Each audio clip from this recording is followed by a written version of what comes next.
So somebody else would say like, why do you need all that stuff? Why do you need to live so big? Why do whatever? I would never say that. I would say like, all right, I know who you are. I know you have big dreams, big visions, and I know you want to make them all happen.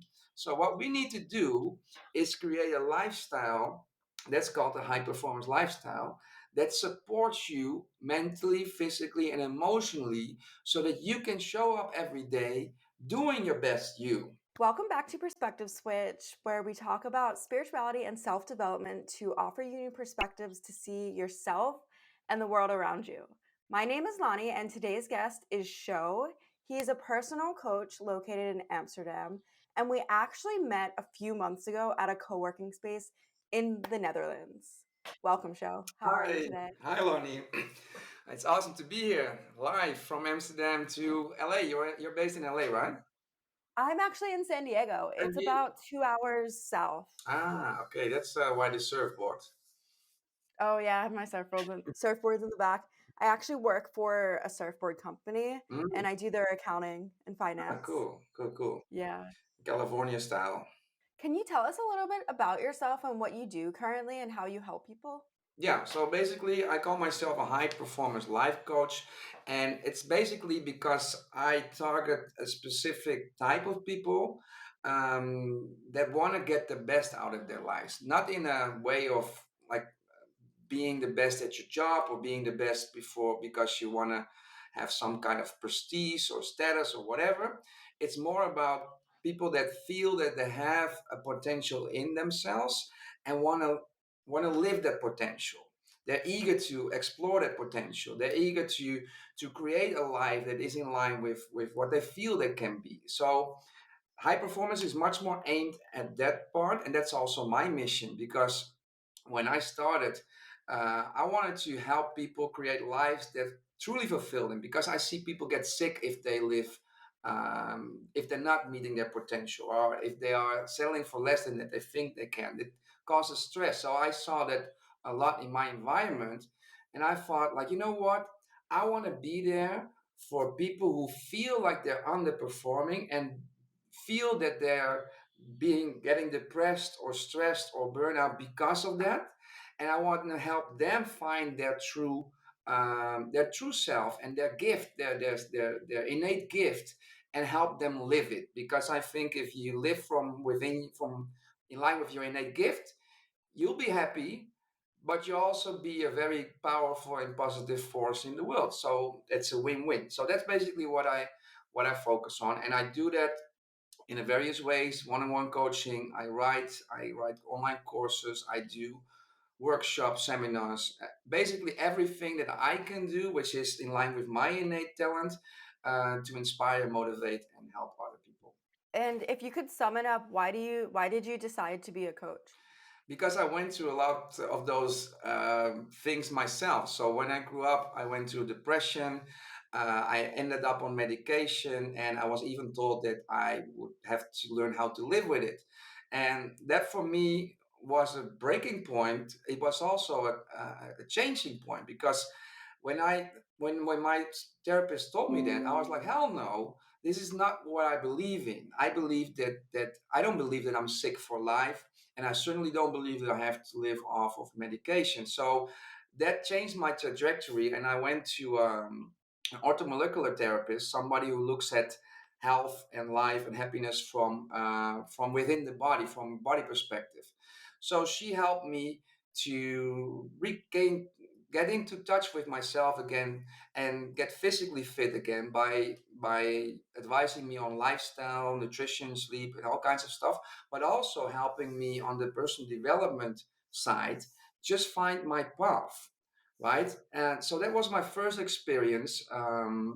Fast forward, when I turned 30, I suffered a burnout, which again I was very very deep in in uh, in the burnout. So I didn't sleep anymore, I didn't eat anymore, and I basically was stuck in a continuous anxiety attack.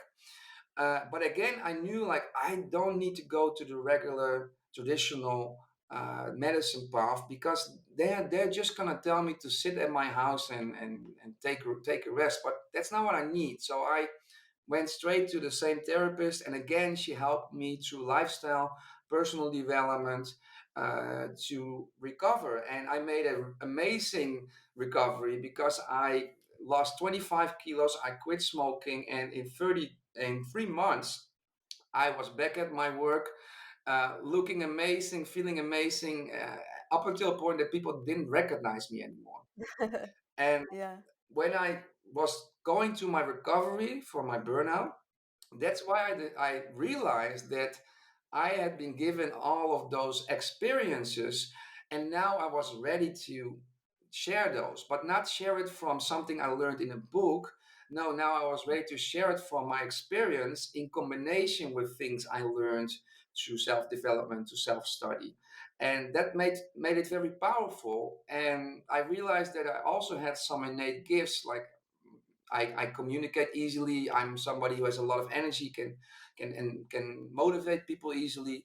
And for me, it was always very easy to listen to people and to find the solution in their stories. So all of that came together, and I felt like this is what I'm made to do, and I don't want to do anything else. Everything Yeah. that I do from now on has to, and this is what I taught myself. Everything that I'm going to do from now on has to do with motivating, inspiring, and helping people live their best lives. And whatever Mm. that is, that doesn't matter if it's coaching, if it's training, if it's writing, that doesn't matter as long as it's in line with my purpose. And that's how I got started basically. You mentioned that you experienced burnout. What drove you to burnout? If I had to summarize it, basically, I was living out of alignment. I always had been very in tune with my intuition. So I followed my intuition blindly. I had a lot of faith in what I felt. But at some point in my life, I came to a point that I basically strayed from my path a little bit. So I migrated to Curacao. I lived in Curacao for a while. It's a Mhm. Caribbean island.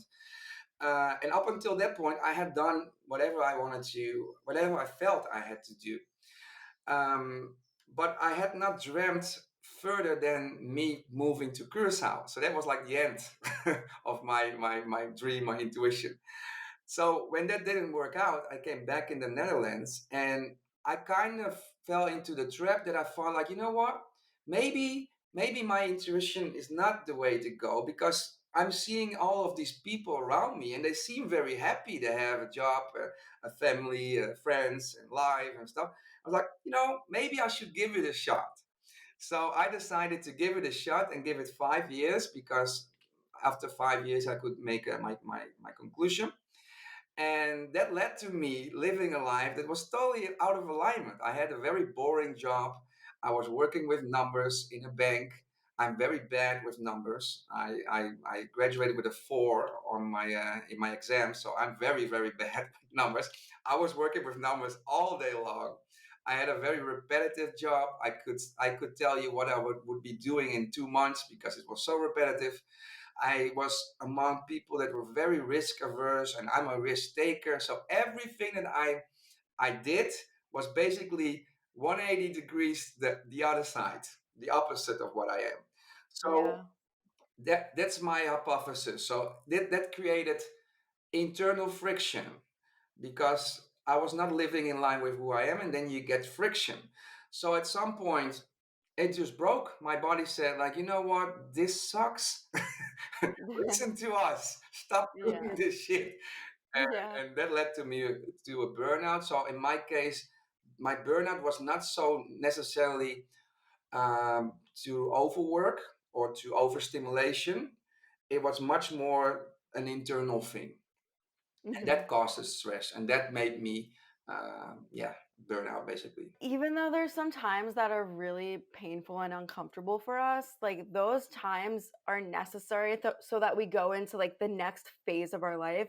Because if you had never experienced burnout at that job, you'd probably still be there. Yeah, Like if you didn't hit that rock bottom where you're like, I gotta make a change and do something different, you wouldn't be doing what you're doing today. no, and I'll tell you something funny, because this is exactly what I thought during my burnout. So I remember that I was so far gone that I thought I had to be admitted to a psychiatric hospital and that would be the end of my life. Like I would stay there. Wow.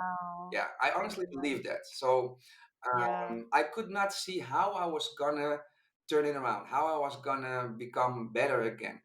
But I remember also that at some point during that agony, because it was real agony, at some point I had a moment of clarity and I thought, you know what? I'm going to remember this as something that I'm grateful for because it made me who I am. And I remember it was a decision. It was not a wish, it was a decision, something I decided. I'm like, this is how I'm going to remember this. And this is how I remember it.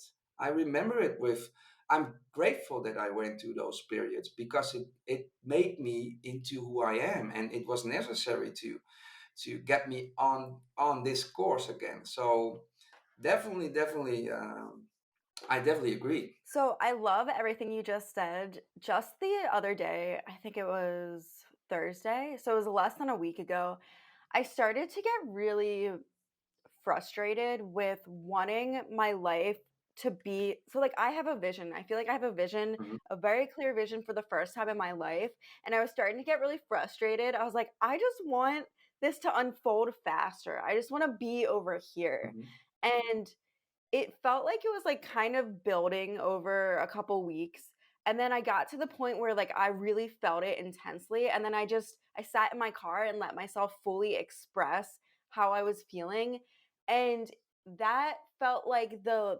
pivotal moment where I got to start to see things differently, and it, like, pushed me to start looking at myself more and, like, looking at what stories am I telling myself and like what do I feel about this situation, which kind of goes into Joe Dispenza, which you mentioned that you've been studying his work recently. yeah. So you touched on something super important. So I want to highlight it.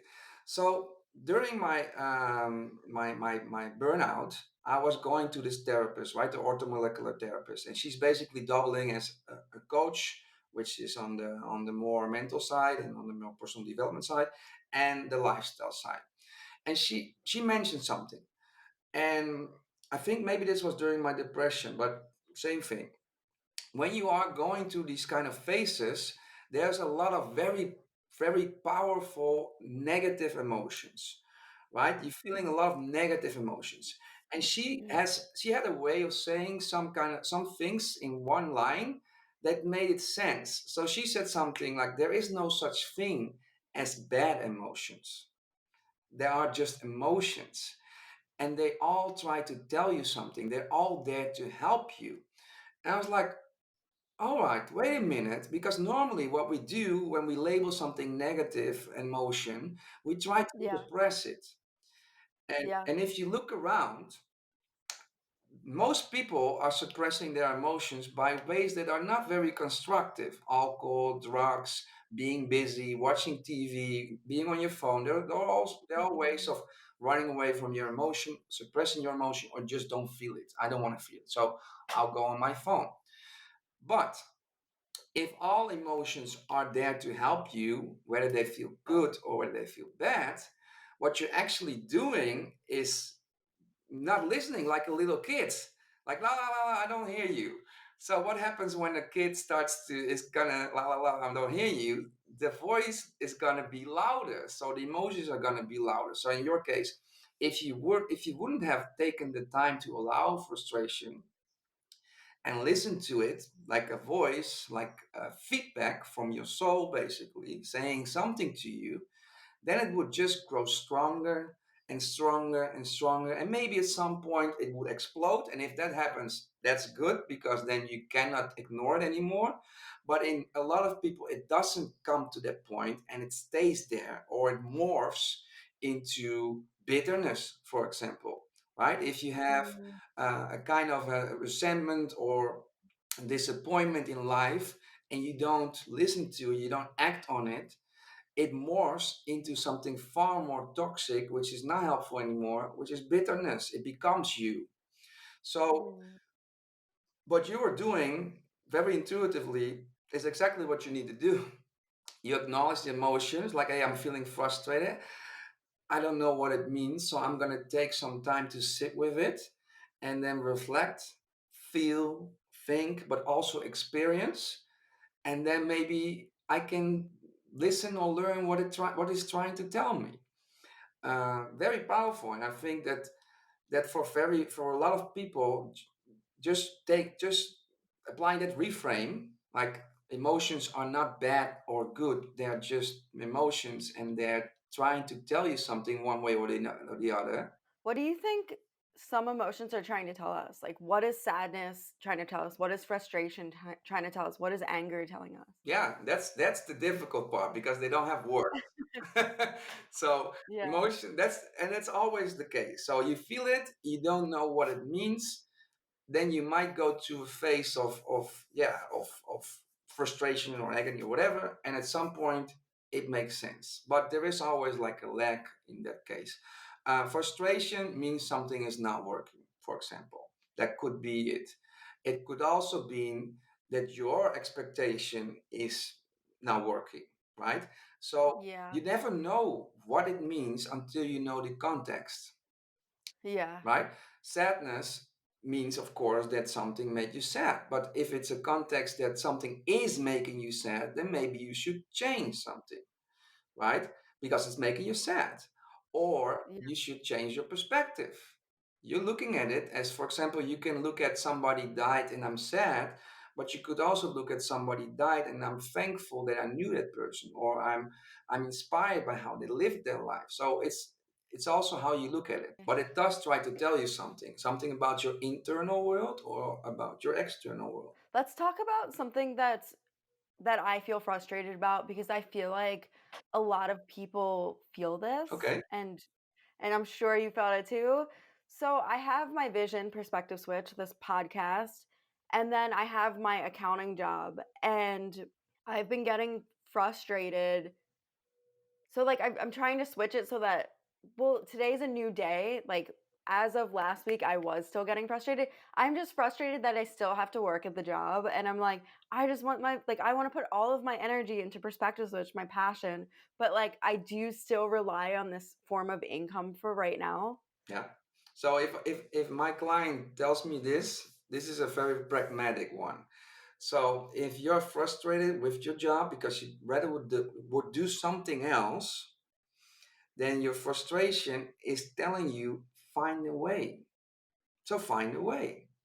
Don't don't go into conversation with your frustration. Don't go thinking about why am I feeling frustrated? No, think about how can I as soon as possible switch from doing my accountant job to doing what I love to do.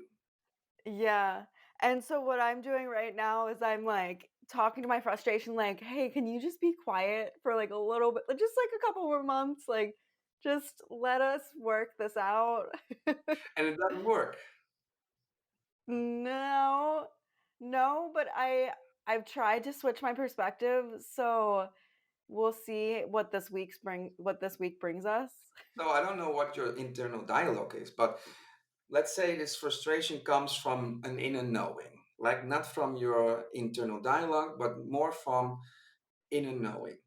Then it Yeah. might be that you not take enough action, because then it tells you take more action, and you'll know because as soon as you'll take action up to a level that you feel you're able to, frustration will go and it will turn into excitement. Yeah, yeah, that's how I've like switched the way I'm thinking. Just this like weekend I did a lot of internal work about like my core beliefs and like where I like my worthiness. So like I'm thinking that now that I know and like can feel that perspective switch will eventually get me to the place I want to be, that this is exciting and this is temporary, and um I can just enjoy it for what it is. Yeah, but again, in this instance, if I were in your shoes, I would take Mhm. this frustration as a sign that I need to do something. That The thing is that I do a lot. I literally all of my energy that doesn't go into working goes into perspective switch, like literally all of it. But maybe I just need to reprioritize and focus on like what really matters. Exactly. So then your frustration tells you, I'm not moving. I'm doing a lot, but I'm not moving in the right direction, or it's not going fast. Yeah, that is what it's telling me. Yeah. Yeah. So then Yeah. you might ask yourself, like, all right, am I, like, I know this all too well, Lonnie, because in my business and with my dreams and my visions, there's Yeah. a lot of times that I'm frustrated because it doesn't move enough, move quite quickly enough or fast enough. So then I think to myself, am I doing the right things? Or am I doing the right things but in the wrong way? So I start to re examine what I'm doing. So let's skip to, no, no, not let's skip, but let's double back to the Joe Dispenza thing because this ties Yeah. into that. So I was also feeling frustrated because it was not moving along as fast as I wanted it to. I've been at it for a long time, and I felt like, you know what, I should be further along, or I could be further along, or I'm not living as big as I know I can live, right? So I have those periods also.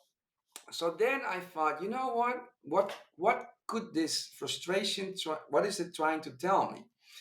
And I thought, like, I feel like I'm missing an element. So I know all the cognitive stuff, goal setting, routines, habits, mindset, convictions, beliefs, all those things I kind of like not mastered, but I know enough to know that to say that I'm an expert at that area, and I'm doing those things, but I'm not moving along as smoothly as I think I could. It's very effort, like it costs a lot of energy and effort, and it feels. And I've learned that if it doesn't feel effortless, you might not be on the right path because it shouldn't be a struggle. Like life tends to tell you when you're in the right direction and when you're not in the right direction. If you're not going in the right direction, you'll get a lot of headwind, which feels like struggle. But if you're in the right direction, you get like a push. So I was like, feels like life is telling me I'm doing something wrong here. Yeah. So then I thought, like, wait a minute, maybe the thing that is missing is more of the spiritual nature, of the intangible nature. I know I've been focusing on the tangible stuff, and uh, deliberately, because I am a very holistic and also spiritual guy, but I couldn't wrap my head around the teachings of Joe Dispenza in a way that I could also transmit it, also teach it and share it with my clients. So I'm like, I get it somehow, but I'm not ready yet to grasp it and to really dive into it and share it.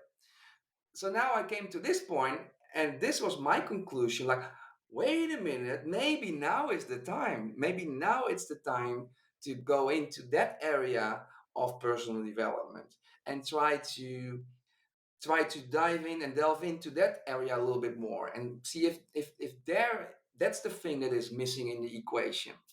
So that's how I use my frustration. My frustration told me, "Show, you're banging your head, and it's not working. So take a Yeah. pause, think about what you're doing. Maybe you're doing something wrong. Maybe you're doing something right, but not enough. Maybe you're doing something wrong and too much. What? There is something wrong. I don't know what. Maybe you are wrong. Maybe your vision is wrong. Maybe your mindset is wrong, whatever, but there is something not working. That's what my frustration is telling me. So I'll evaluate what I do. I evaluate how I think. I evaluate how I feel. I look at all perspectives, and then at some point it's like, let's go. But there's always a lag period between those two. There's always a lag between frustration and insight. So frustration. Another thought I had was how this frustration's actually keeping me where I am. Mhm. The more that I feel into the frustration, the more that I'm like in this situation. So like I have to shift out of it and let it go so that I can get to the place that I actually want to be. Yeah. Definitely, definitely. And if we're talking about vibrations, frustration is a lower vibration emotion. So if you look at it from the energetic perspective of Joe Dispenza, then yes. If I were to translate it into like a little bit normal language, then yes, also. But in my opinion, in my experience, if you haven't found the source of frustration, like the thing that is causing it, it Yeah. won't let you go. Yeah. So if the source is you, the way you see things, then that's the source, and then you can change it. If it's a lack of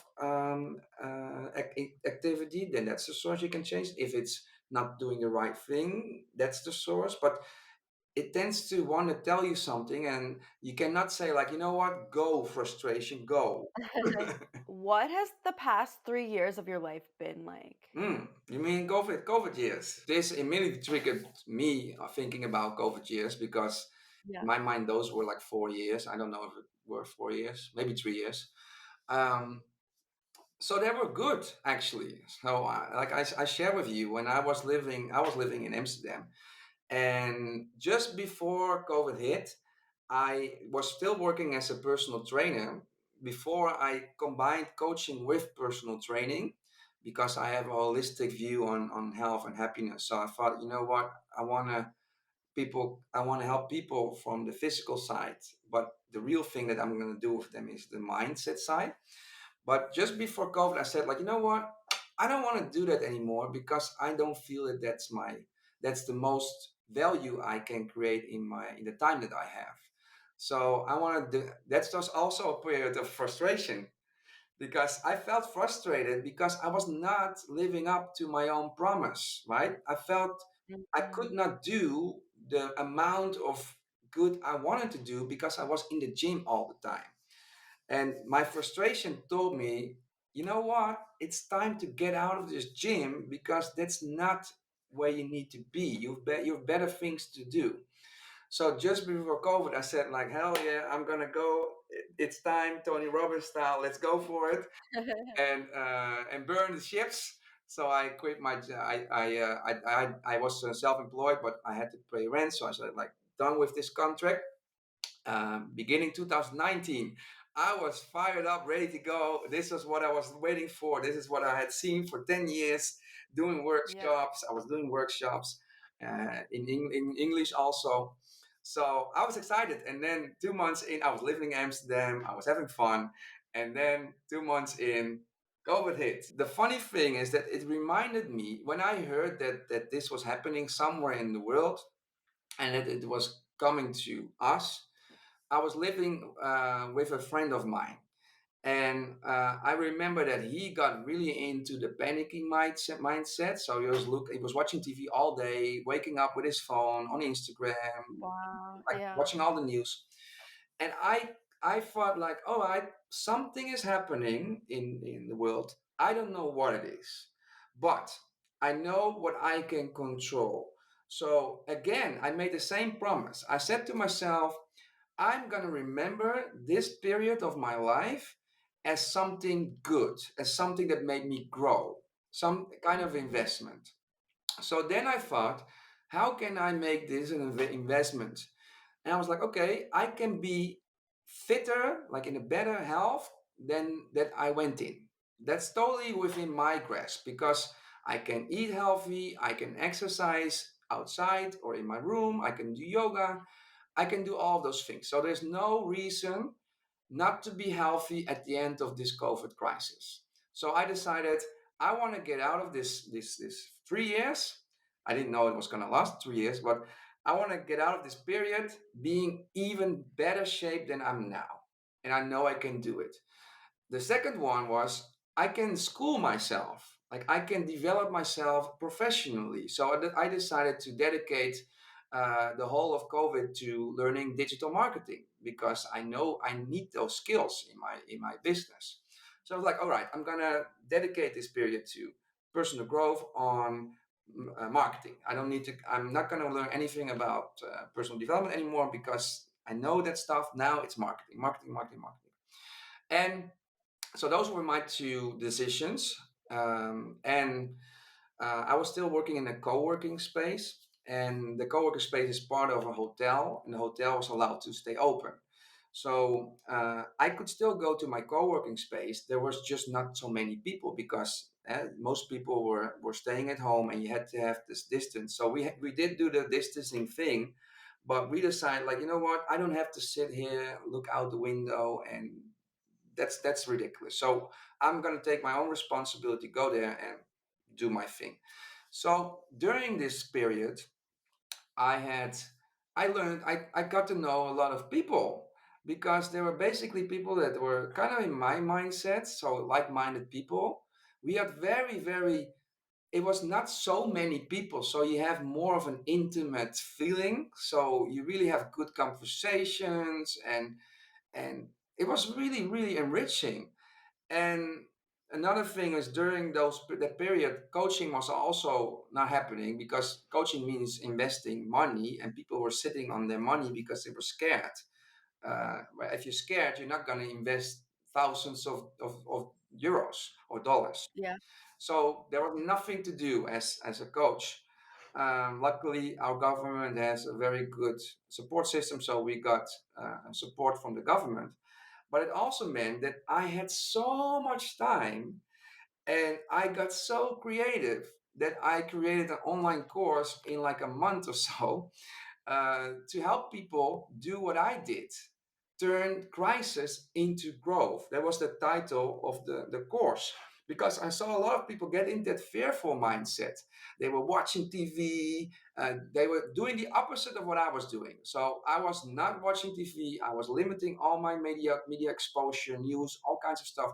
I just followed a few people I trust and know to be updated about everything, right? But I didn't watch the mainstream news because it's mostly entertainment, wrapped of a news wrapped in like an entertainment shell. So I was not watching that. Everybody else was going crazy on that. They were like on Instagram, on TV all day long, watching and listening about what was happening in all parts of the world. I was like, okay, I'm not going to do that because it's going to put me in a fearful state. And I cannot do anything about what's happening in Italy. I cannot do anything what's happening in Greece. So I need to Yeah. focus on what's happening in my life, right? Hmm. So stay in an empowered state of mind, and this still goes for even now. But that Yeah. was, and the other thing was, because people were getting stressed, they would start drinking instead of. I was not drinking because I was like, this period I need to sleep well because I need my immune system to be up and running. Yeah. I need to feed myself well, so I need Yeah. to take care of myself. So that means not drinking, not more. They were everybody was going hard on bad food, like emotional eating, so they were getting fat. I was like, no, now I need to. Now it's even more important to stay healthy because I don't want to get sick, because Yeah. my immune system needs to work at maximum capacity because I know I need that defense. So now I need to take care of myself.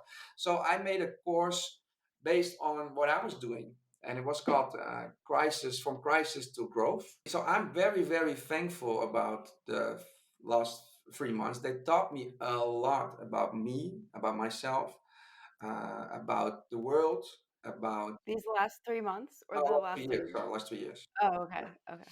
That was your question, right? 3 years, right? Yes. Yeah, Yep. yeah. Yeah. So it taught me so much about me, but also about people, about the world, about kind of paradigms that we still have about health, our Mhm. health system, and our economy. And I found it super fascinating. Like a part of the human drama that was, of course, also part of it, and was very horrible.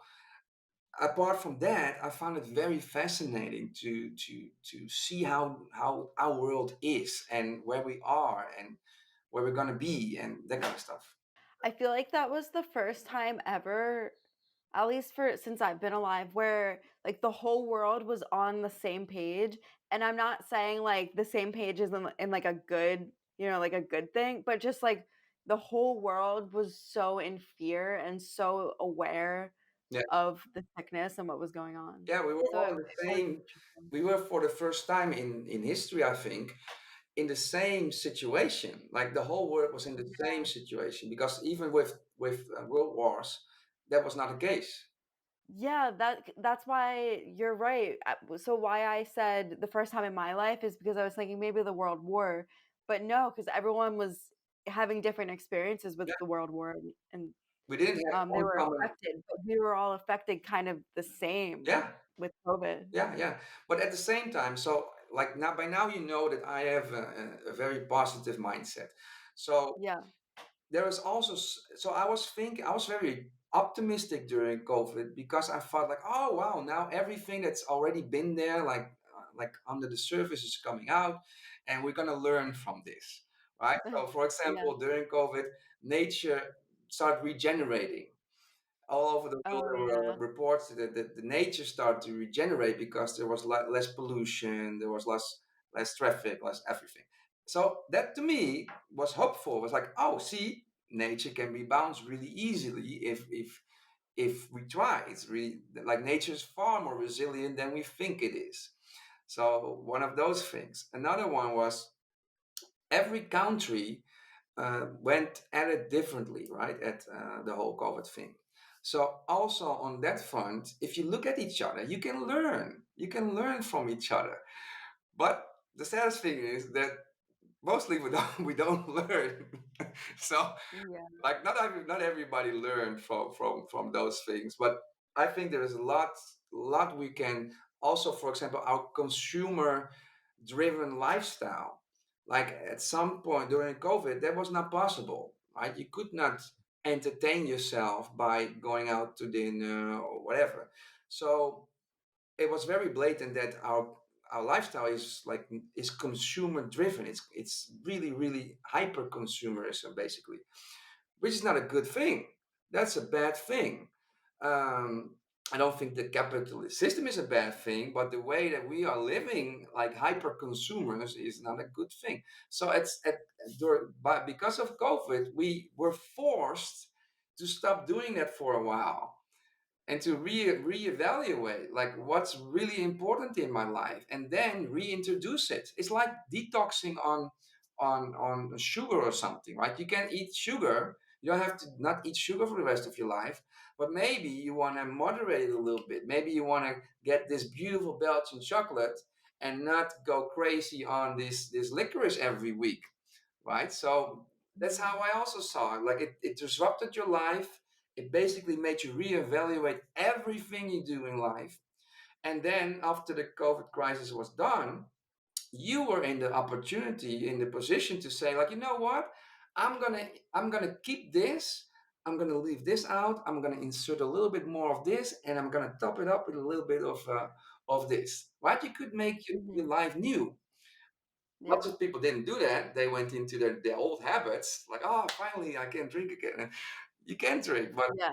for me, it was a big opportunity, and that's why I made the course because I thought like, hey, this course forces people to break with their habits. So if I can reach them at that point, and I can use the pain that they are feeling now, and turn it into something that fuels growth, then this period is going to be a good thing for a lot of people in the long run.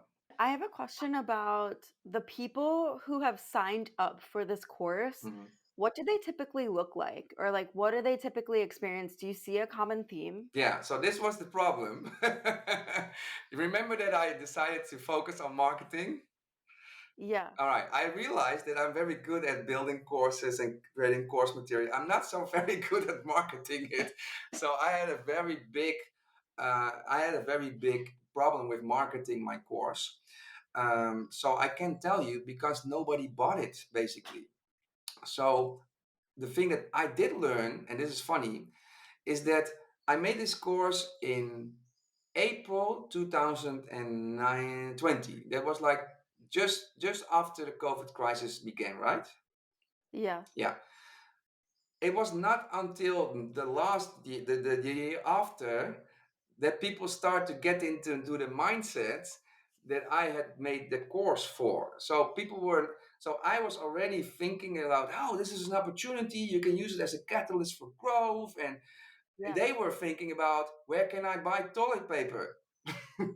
Yeah. So they were not in the buying mindset. That was one thing I learned.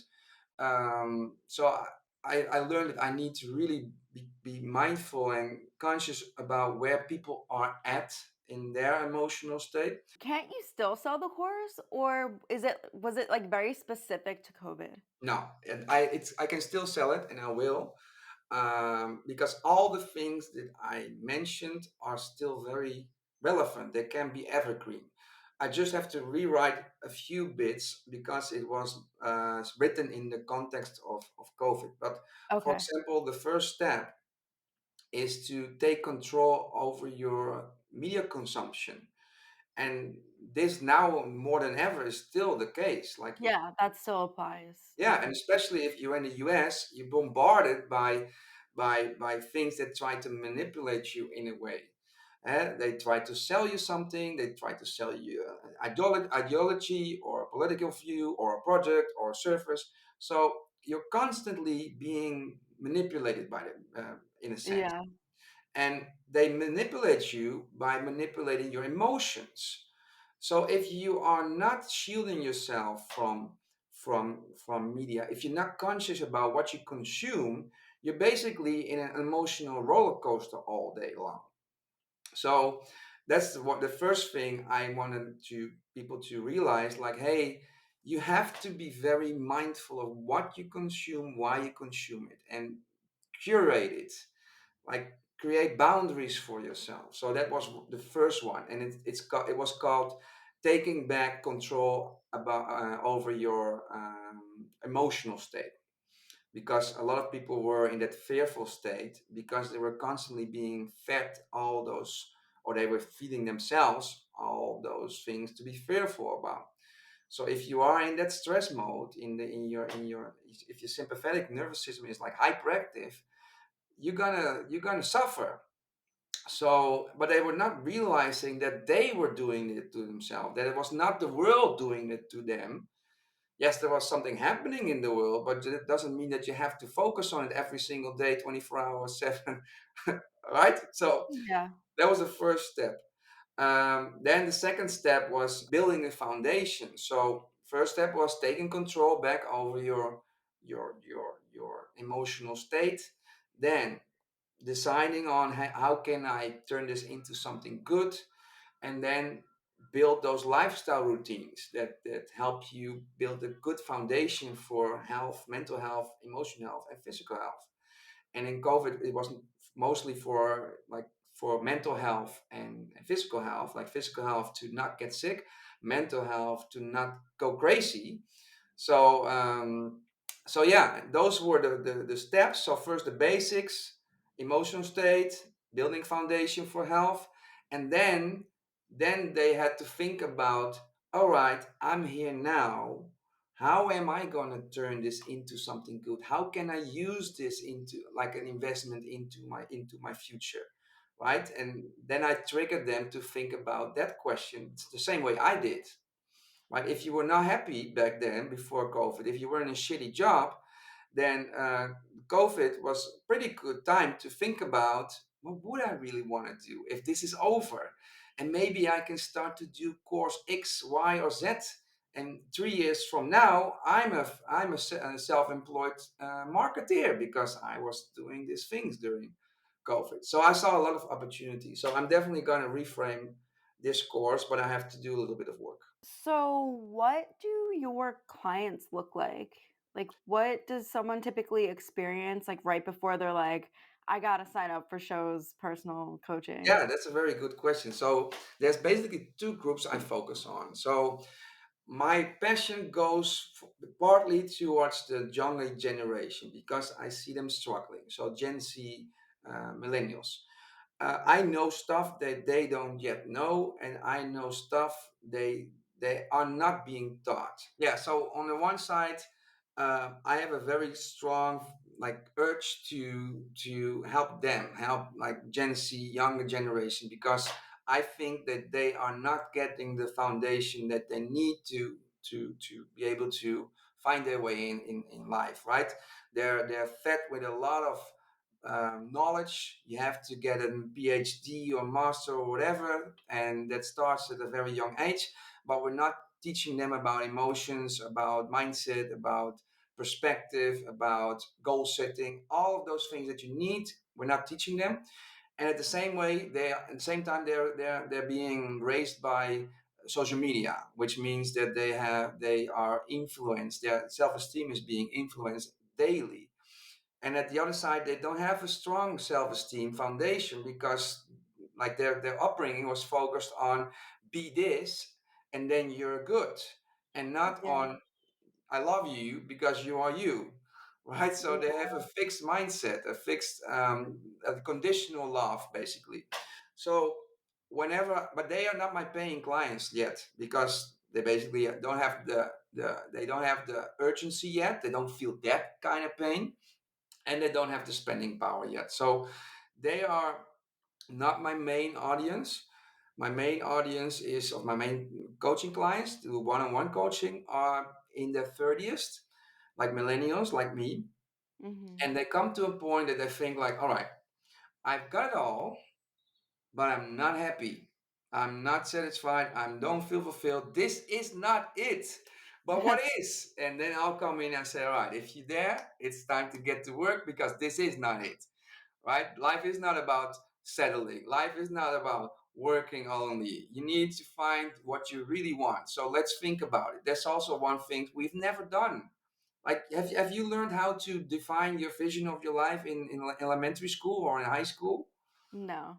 No, nobody has taught you how to think about those kind of things. It was more Yeah. like, what kind of job will pay me the bills? Yeah. And that's what I'm going to study, or what kind of job will give me the prestige, or what kind of job would my parents like me to get. So that's why people get to a point that they think like, this is not it, this is not what I want. I thought this was what I wanted, but it's not what I want. So I Mm-hmm. help them. So this basically, they are at that stage of their lives that they do have the money, they do have kind of success in the eyes of the society, but they're realizing like, this is not what I want to do the rest of my life. Hell no.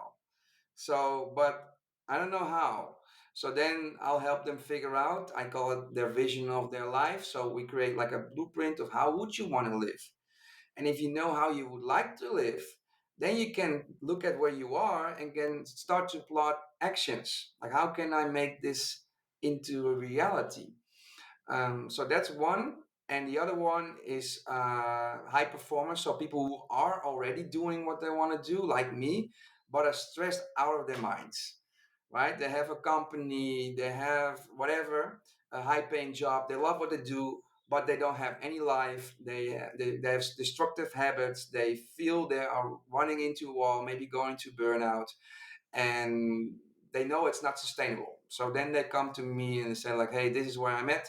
And I love those kind of people because that's why my company is called Max Your Life Today. I like people who aim high and who shoot for the moon and want to have it all. Like, I get Yeah. fired up by that.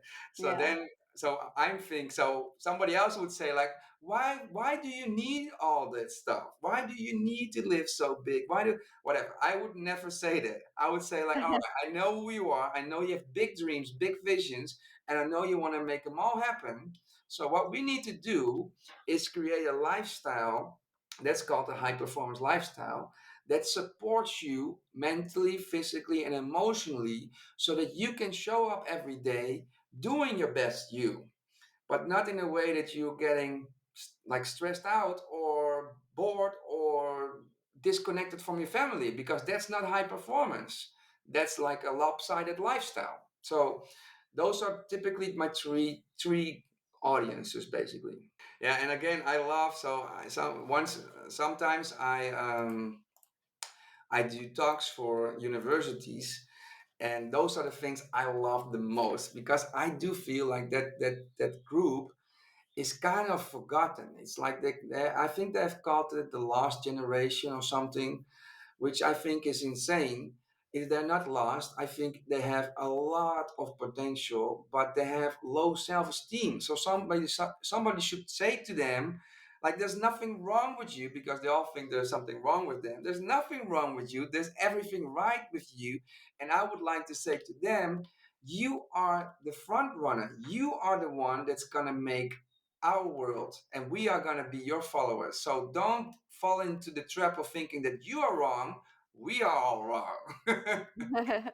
Right, right. So but that's more on the intuition thing, the thing that they feel, right? Because they do miss a lot. But I love giving those talks because I want to get that in there really really early, that belief, that believe in themselves. I'm a purpose driven entrepreneur, which means that I do it because I believe in it and I feel it. So the opposite of a purpose driven entrepreneur would be a market driven entrepreneur. I see a need and I fulfill the need, which is a very easy way.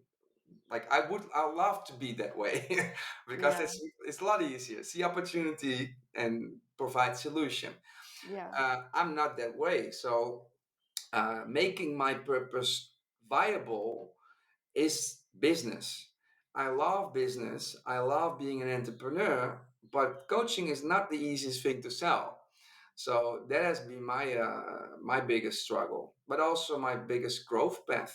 And what's something that's been really fulfilling for you? I wanted to be an entrepreneur, and when I explain this to people, it's like this: I want to be responsible. I want to be responsible for my own um, success, but also for my failure. I want to be responsible for my life.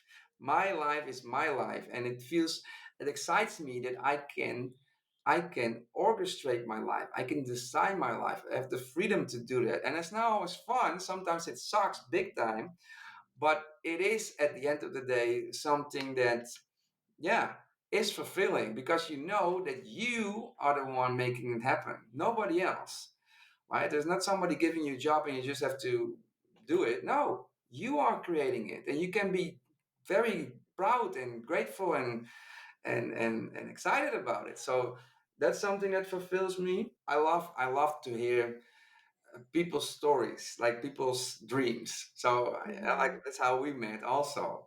Like we Yeah. met and I got interested and I asked questions, and at some point something exciting comes out, like a Yeah. dream, a vision, or whatever. And that's something that on a day-to-day basis is something that fulfills me, and I do that the whole day long, right? If I have time and I'm like ordering something, a coffee, and I get chatting with the girl or the guy after, and there's something interesting there. I'll ask, and then I'll find out somebody's dream, and it makes me happy that I have uncovered somebody's dream. This is actually how I coached a girl. She's now in the. That's funny. This is a Dutch girl. She is playing in the national field hockey team of the U.S. Oh, wow. And this is actually how it happened because I was working in the gym as a personal trainer, and she was my intern. And normally interns don't get seen, right? There's like, oh, this girl is doing something for school and blah blah. I always I always show interest in everybody. So because I do, I find their life story. So this girl was playing hockey at a high level. We in the Netherlands, we are a big country in field hockey. So she was playing field hockey at a high level, and she was dreaming about becoming a national in our national team. But she didn't dare to say it. So I heard it throughout to what she was saying. I kind of got it, but she was very hesitant and very tentative about vocalizing it because she was in beliefs that she could do it.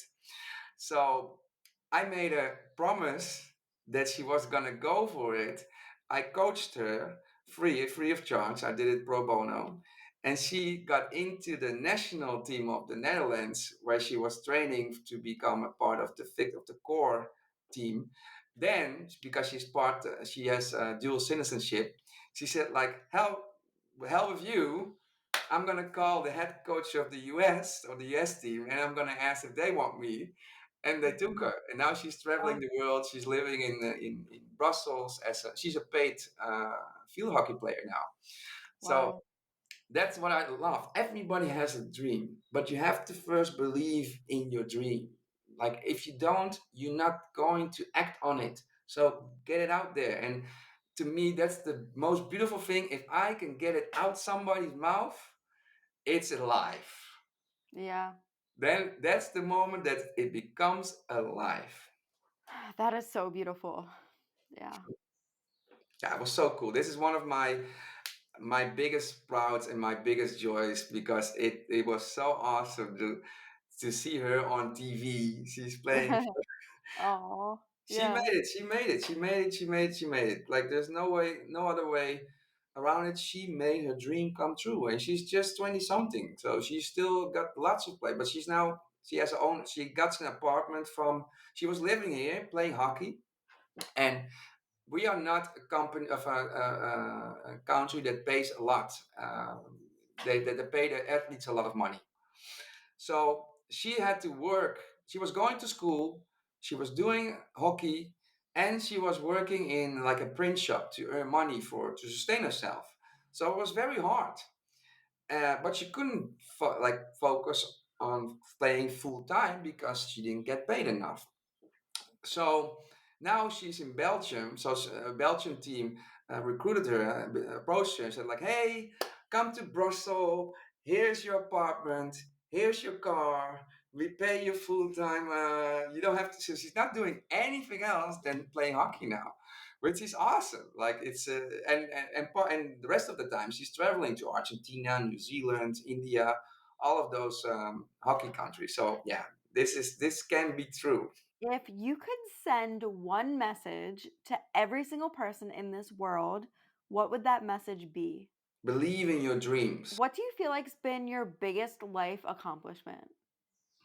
Good question. No, yeah, I know. I think my biggest life accomplishment is not necessarily an accomplishment. It's more a moment. So the moment that I decided that I was quitting my job and going after my dream, that's my proudest moment because it was in hindsight, it's a decision that most people wouldn't have made. Like I quit my job and I only had like 3 months of money or something. I don't know what it was.